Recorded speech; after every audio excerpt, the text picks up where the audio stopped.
Can weakness be beautiful? What do you do when your love language is art? How can a gay man survive in Georgia? And finally, what does it all have to do with dancing?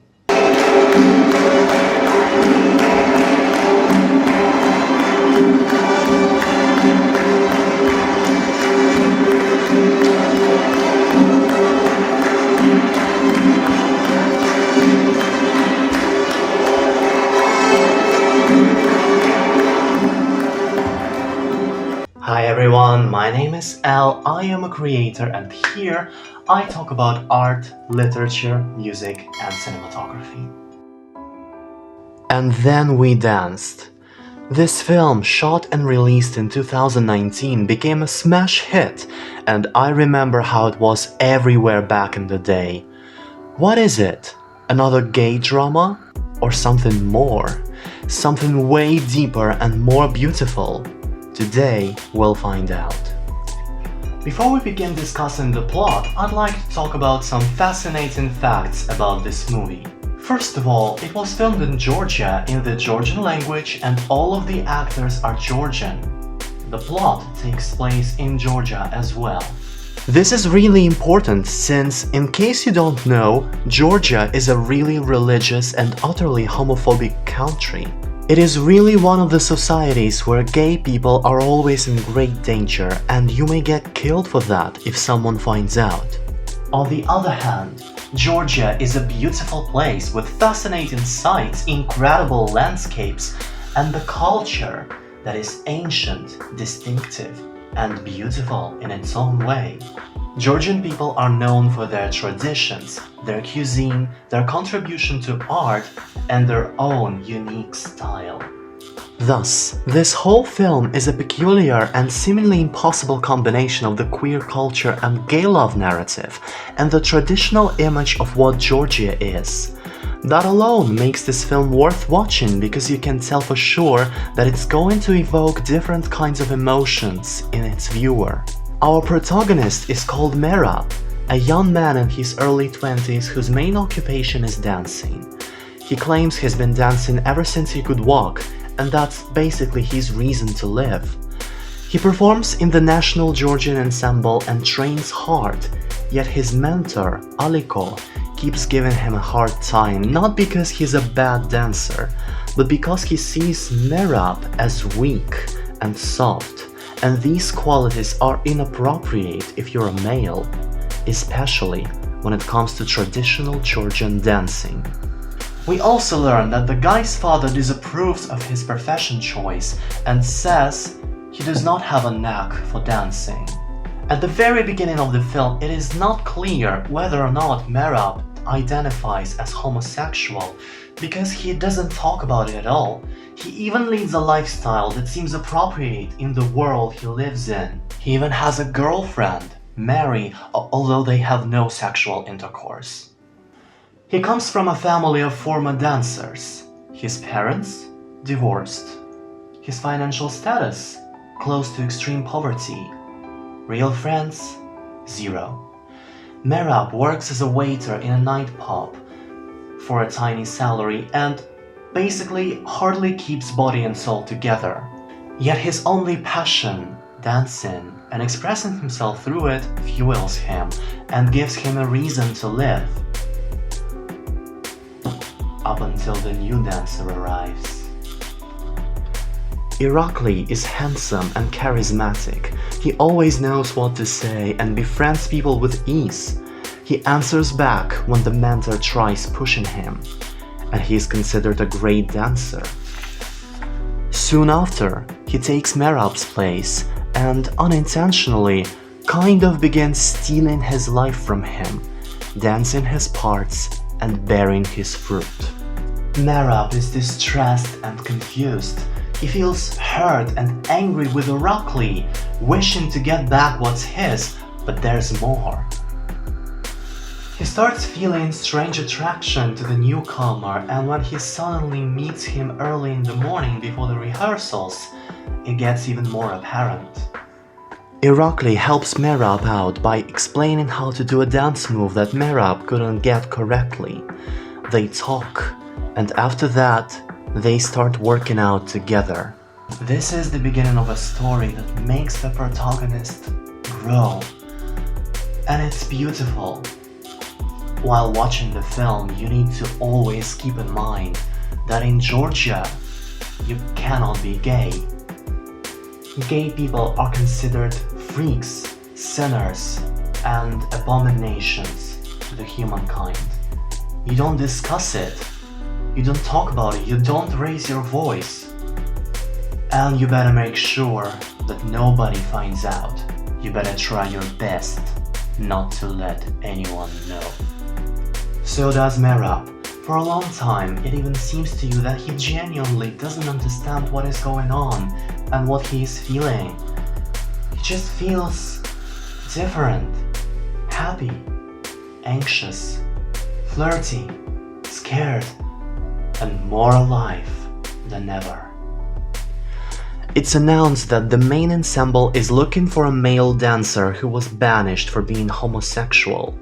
There will be auditions, and Merab is ready to do whatever it takes to be the chosen one. He falls in love with Irakli slowly but surely, not even daring to test the water.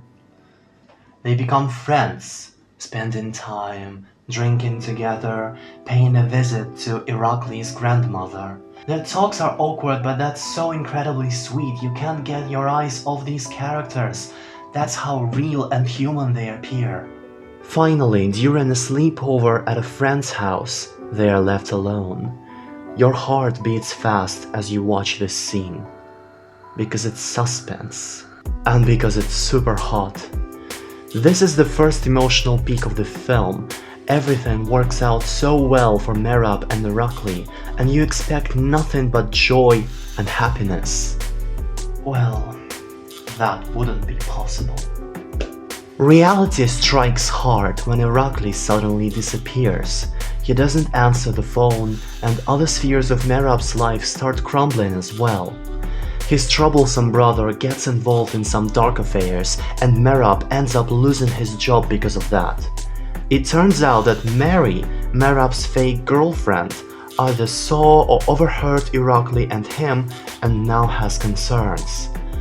Finally, as distressed and exhausted Merab finds himself crying alone on the street, he is found by another gay man who takes him to a nightclub and introduces him to local queer culture, hidden from sight. As a result, Merab gets drunk and exposes himself, letting Luca, a dancer from the ensemble, spot him with other queers. His main secret is revealed now. It all leads us to another scene in which Merab's mentor keeps finding fault with him for not moving properly.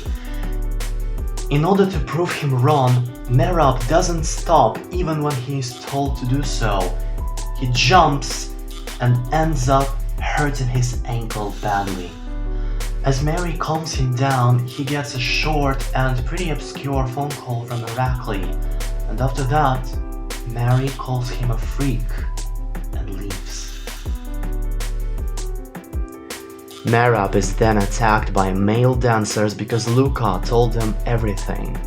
They call him an F-word and would beat him up lest female dancers shouldn't intervene. The protagonist's pain is about to reach its maximum when his older brother breaks the news to the family, telling them he's about to marry a girl he got pregnant. At the wedding, Merab and Irakli finally talk, and Irakli tells him that he is engaged to a woman because of his family inner business. This is the end. This is goodbye. As the camera follows Merab, he slowly leaves the building and collapses in Mary's comforting embrace. She apologizes to him and says that she understands now.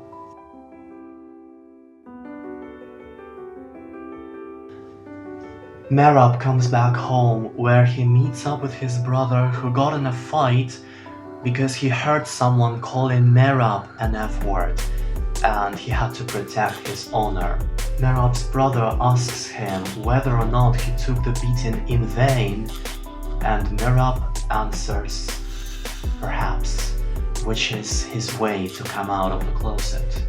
His brother ponders for a moment, then comforts Merab and says he has always known that Merab was extraordinary and that he is going to achieve many things despite what his mentor or their father says. He then advises him to flee from Georgia and offers him a loving hug.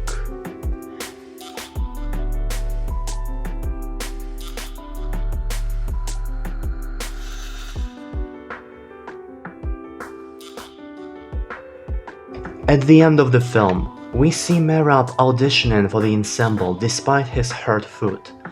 Mary comes to support him. At first, Merab dances his usual routine, but when his foot starts bleeding, he falls down, then gets up and starts improvising.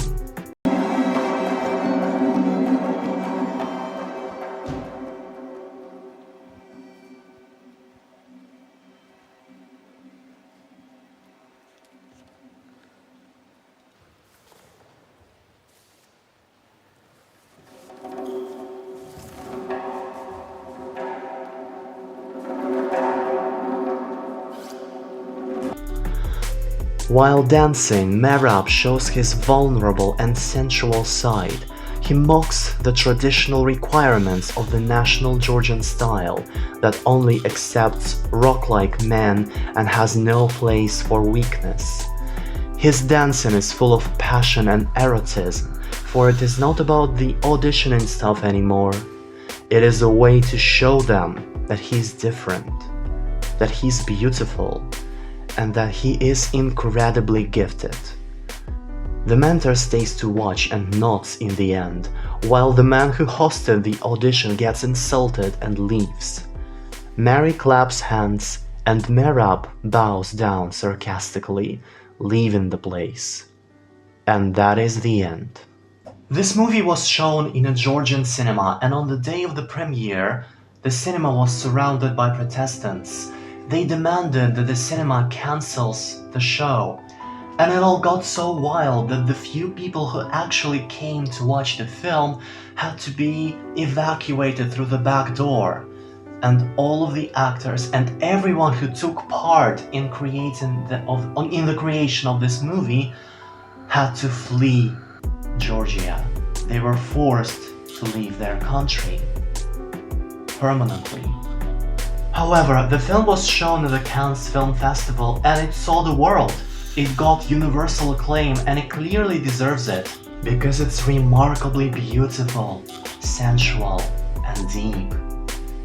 As I've said before, in the film you are able to see the peculiar combination of two completely different types of aesthetics, the traditional Georgian one and the European one. And this is the main power of this work. It is evocative, impressive, and bright in so many different ways. But what's even more important is that how essential it is in terms of politics. The very fact that it was made and shot in Georgia is a miracle, a breakthrough, not only for the Georgian people, but for all of these societies where homophobia is a matter of life and death, and where gay people are either criminalized or chased by the locals, where you can get beat up or even killed for who you are, for what you are, and who you choose to love. Of course, there's a lot of work left to do, and one film cannot change everyone's mind. But we do need works of art such as this one to battle discrimination, bigotry, and hatred. This is essential.